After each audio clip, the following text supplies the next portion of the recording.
অনেক সময় দেখা যায় হঠাৎ করে বাচ্চার হাত পা শক্ত হয়ে যাচ্ছে, শরীর কাঁপছে বা চোখ উল্টে যাচ্ছে। এই দৃশ্য স্বাভাবিকভাবেই বাবা মা খুব ভয় পেয়ে যান। অনেকে তখন বুঝতে পারেন না আসলে কি করতে হবে।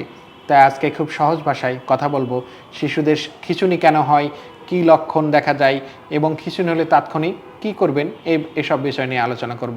এজন্য আপনাদের সাথে আছি আমি ডাক্তার মোহাম্মদ নেফার রহমান, সহকারী অধ্যাপক পেডিয়াট্রিক নিউরোসার্জারি বিভাগ, National Institute of Neurosciences and Hospital এবং chief consultant Bangladesh pediatric neuro care center. খিঁচুনি হলো মস্তিষ্কের স্নায়ু কোষগুলোর অস্বাভাবিক বৈদ্যুতিক কার্যকলাপের কারণে শরীরে হঠাৎ নিয়ন্ত্রণ হারিয়ে ফেলে। তখন বাচ্চার হাত পা শক্ত হয়ে যেতে পারে, শরীর কাঁপতে পারে, চোখ উল্টে যেতে পারে, অনেক সময় কয়েক সেকেন্ড বা কয়েক মিনিট বাচ্চা অচেতন হয়েও থাকতে পারে। শিশুদের খিঁচুনি সাধারণ কারণ হলো জ্বরজনিত খিঁচুনি। সাধারণত জন্মের 6 মাস থেকে 5 বছরের মধ্যে শিশুদের তীব্র জ্বর হলে এটা এমনটা হতে পারে। এছাড়া মস্তিষ্কের সংক্রমণ যেমন মেনিনজাইটিস বা এনকেফালাইটিস, শরীরে যদি ক্যালসিয়াম বা গ্লুকোজ কমে যাওয়া, যেটাকে আমরা ইলেকট্রোলাইট ইমব্যালেন্স বলি, জন্মের সময় অক্সিজেনের অভাব, মাথায় আঘাত লাগার মতন কারণেই খিঁচুনি হতে পারে। অথবা মাথায় পানি জমলে হাইড্রোকেফালাস রোগ দিয়েও খিঁচুনি হতে পারে, ব্রেন টিউমার হলেও খিঁচুনি হতে পারে। খিঁচুনির সময় কিছু কিছু লক্ষণ দেখা যায়, যেমন বাচ্চার শরীর শক্ত হয়ে যাওয়া, হাত পা বেঁকে যাওয়া, চোখ উল্টে যাওয়া, হঠাৎ ছাড়া না দেওয়া, অচেতন হওয়া, কখনো মুখ দিয়ে লালা ঝরা বা শরীর কাঁপতে থাকায়। এই অবস্থায় বাচ্চাকে নিরাপদে রাখা খুবই গুরুত্বপূর্ণ। এখন সবচেয়ে গুরুত্বপূর্ণ বিষয় হলো খিঁচুনি হলে কি করবেন। প্রথমেই ঘাবড়ে যাবেন না, বাচ্চাকে নিরাপদ জায়গায় একদিকে কাত করে শুয়ে দিন, যাতে লালা বা বমি শ্বাসনালীতে না যায়।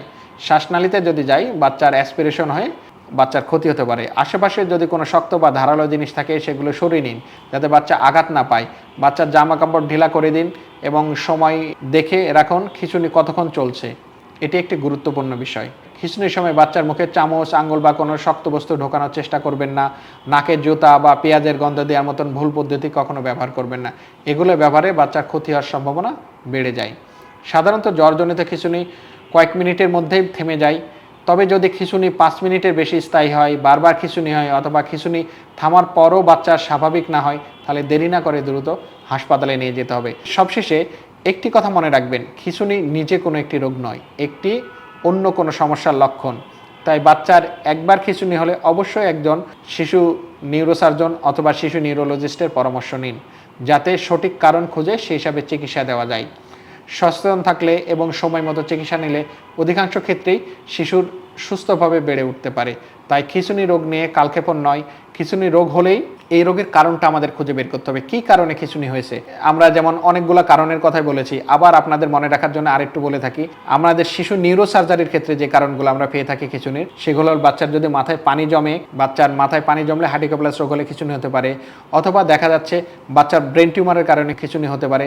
বাচ্চার ময়াময় রোগ, রক্তনালীজনিত এক ধরনের রোগ যেটাতে স্ট্রোক করে, সেক্ষেত্রে খিঁচুনি হতে পারে।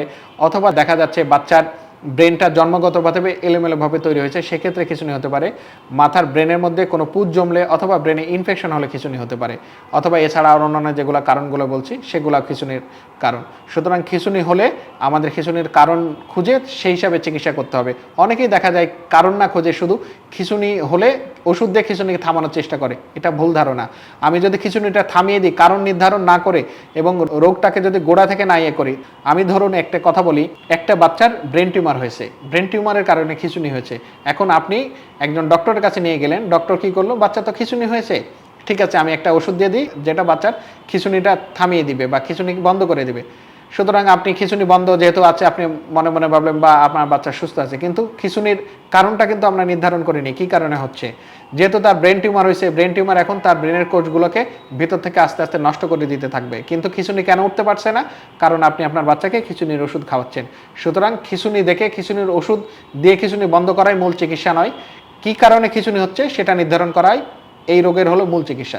সেটা নির্ধারণ করে সেখান থেকে যদি চিকিৎসা করা যায়, তাহলে বাচ্চা সুস্থ হওয়ার সম্ভাবনা অধিকাংশ ক্ষেত্রে বেড়ে যায়। সাধারণ একজন শিশু নিউরোলজিস্ট বা শিশু নিউরোসার্জন এই রোগের চিকিৎসা করে থাকে। সুতরাং আপনি আপনার বাচ্চার খিঁচুনি হলে দ্রুত একজন পেডিয়াট্রিক নিউরোসার্জনের কাছে নিয়ে যান, কারণ উনি এই বিষয়ে দক্ষ, অভিজ্ঞ এবং সমসাময়িক জ্ঞানের অধিকারী এবং এই বিষয়ে ওনার দক্ষতাকে সর্বোচ্চ বলে ধরে নেওয়া হয়। আমরা সাধারণত বলে থাকি সঠিক রোগের চিকিৎসা সঠিক সময়ে যদি সঠিক চিকিৎসক দিয়ে করা না যায়, তাহলে বাচ্চার সুস্থ হওয়ার সম্ভাবনা অধিকাংশ ক্ষেত্রে বেড়ে যায়।